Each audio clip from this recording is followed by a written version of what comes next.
Thank you for tuning into our podcast, Canal Days, What Life is Like in the Industrial Connecticut River Valley of Massachusetts. I am your host, Carrie, and joining us today is Holyoke's very own local historian and creator of the historical tours of Greater Holyoke, Robert Camus. He personally offers and leads public and private tours, as well as presentations of historical sites within communities throughout the state of Massachusetts.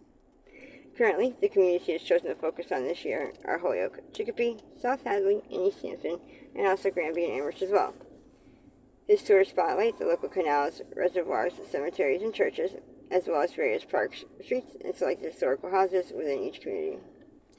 In today's episode, we'll be discussing the Holy Trinity Greek Orthodox Church, located in Holyoke. On Main Street in Holyoke, easy to find.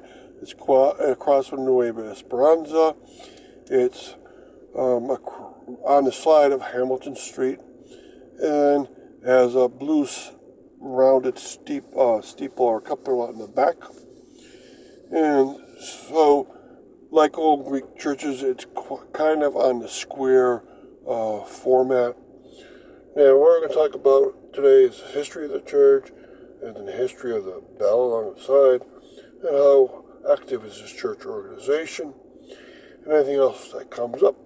But this church was started because people used to go down on trolley all the way to Springfield to the Greek Orthodox Church there. And they decided, well, we have enough people to start up our own church, and they did so. And that's because Holyoke was getting larger and larger inside. It had large ethnic groups, and it had smaller ones. The Greek congregation was rather small, but in South Holyoke they had enough finally, and they were able to build up their own church. Now, the official name of the church is the Holy Trinity Greek Orthodox Church. Most people would just call it the Holy Trinity Church. It's always been based in Holyoke and is blessed by the bishop. So it's an official church, and it's still active. We will talk about that. And what is the history of the church? So in 1917, they finally got together and built up this wonderful, beautiful church. And on their webpage, they have a history of their church itself. And that's important so you can read up about it. And if you look at the front facade and compare it to other Greek churches, it's very similar. It's in the windows and the doorways are in the Romanesque revival style. And it has two side towers, both rounded at the top, and a big round cupola tower in the very back itself. It has a churchyard along its right side and a parking lot nowadays around its left side. That left side used to be the Skinner Coffee House, which was taken down about 20 years ago. But that Skinner Coffee House was very, very popular.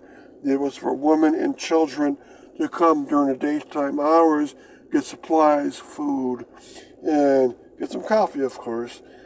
And it actually drew a lot of people towards the Greek church, too, because a lot of the Greeks would come here in South Holyoke and see the church there and go there.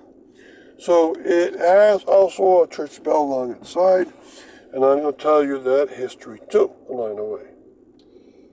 And real quick before we continue with the rest of our interview, just to fill our listeners in, if you want to find out more information or sign up for any of his tours, you can check out his website at holyokecanaltour.org.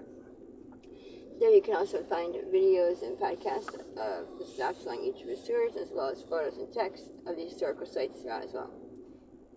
And for private tours or other inquiries, you can email him directly at bobcat4214B@yahoo.com. And his tours make for fun, educational, outdoor activities for families and group parties. So getting back to our interview, what is the history behind the church bell? The bell itself has a history, like all church bells, of course. It is an original for the church. It was taken out. It was from the Manili Bell Company of Troy, New York. And this bell has no imperfections, so I would guess that the reason he took it out was because the wooden brackets that it was mounted on, the wooden beams, probably were starting to give way. So both the bell and the enormous wooden bracket that holds the bell and allows it to pivot to ring were made both by the Manili Bell Company.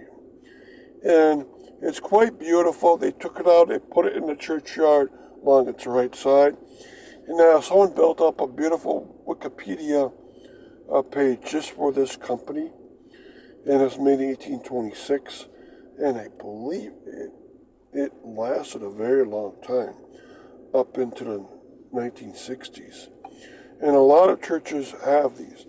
Now, it's mounted on a masonry platform, and it reads as such: Bell Platform for Original Church Bell, donated to the Holy Trinity Church, July 2002, in memory of Bessie and Bob Roy.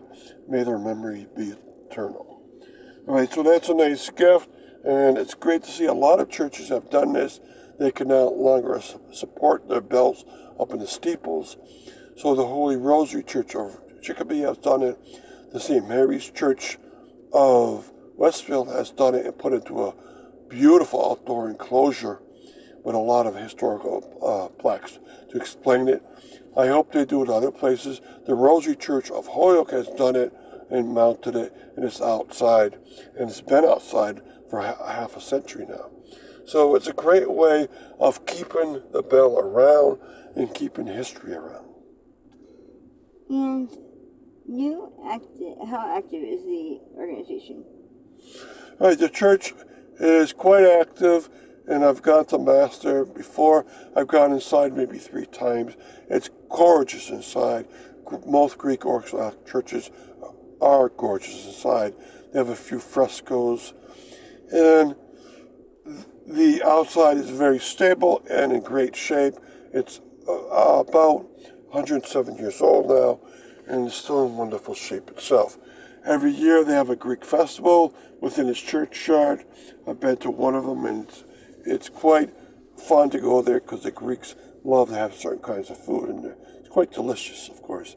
And so it's still a very active group, and it's well worth to try to visit if you don't want to go to the Mass. I know they have times when they're open to the public, like this year in October. They're going to have doors open, and the Greek Orthodox Church has always been a part of that. So it's well worth the visit, and I hope you get to see it. And thank you, Robert, for educating us on your tours and historical topics of expertise. And of course, we want to thank our listeners for tuning in. And be sure to check out a large selection of our other podcasts on his website, as well as on SoundCloud.com. And stay updated for new